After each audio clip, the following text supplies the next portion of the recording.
السلام علیکم ورحمت الله. قدرمن لیدونکو الله دې وکړي چې د روژې د مبارکه میاشت مو په خیر سره تېرېږي. قدرمن لیدونکو زما تر څنګ هغه ورور ناست دی سم د وړاندې چې موږ د ده ویډیو نشر کړې وه. د ده یوه سترګه لیوانځه تللې بدبختانه به ووایو او بله سترګه یې هم په خطر کې ده.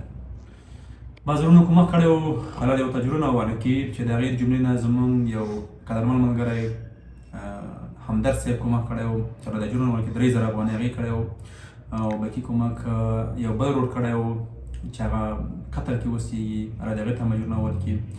هر هغه چا چې موږ سره د روژې په دې مبارکه میاشت کې همکاري کړې که هغه د وچو ډوډۍ په پروګرام کې وي یا نوره وي هغه د ټولو ته جرونه ورکړي.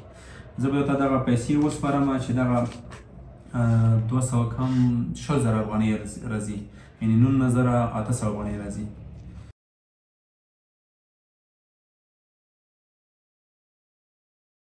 200 کم 6000 افغانۍ شوي. دا به زه وحید الله ورور ته وسپارم. وحید الله ورور دا دې پیسې واخله. قدرمن لیدونکو وحید الله ورور په خوست کې علاج نه کېږي، هغه کابل ته هم تللی، کابل کې هم د خوست ته بېرته رالیږلی، یو څه وخت یې ورکړی، خو دعا یې به کوو چې الله پاک دې د ده دغه سترګه جوړه کړي او دا یتیم هم دی بېچاره، نه ورونه لري نه خویندې لري او نه مورجان لري. وحید الله څه غوښتنه خلکو ته څه لرې؟ خلکو ته دا پیغام لرم چې خدای دې موږ سره دغه همکاري رسوي، خدای دې دوی ته د روژه مبارکه د میاشت ته انشاءالله موږ دعا ورسره کېږي او که بس داسې ما سترګې ختم ده خفه یم ورته بس بیا کابل ته ځو نو د خدای هېوادوالو سره ښه وکړي. امین. بیا هم دغه پیسې خو تو دې لپاره کفایت نه کړي، دونه وخت اوس قرضې کړې 10000 افغانۍ مو قرضه کړې وه، بیا هم دې لپاره پیسې لګېږي.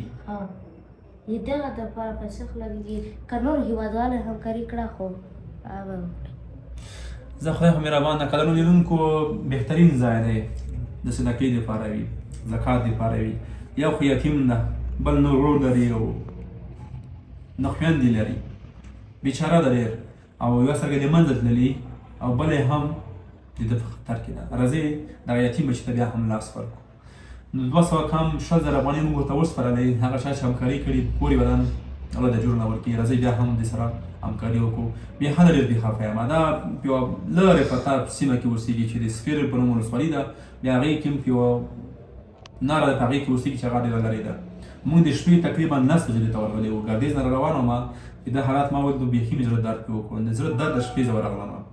الله دې موږ دغه سجاوې هم قبولې کړي، هغه چا چې مرستې کړي د الله دې هم قبولې منظورې کړي او تاسو نه په همدغه باندې رخصت اخلو د بیا همکارۍ په هیله مو.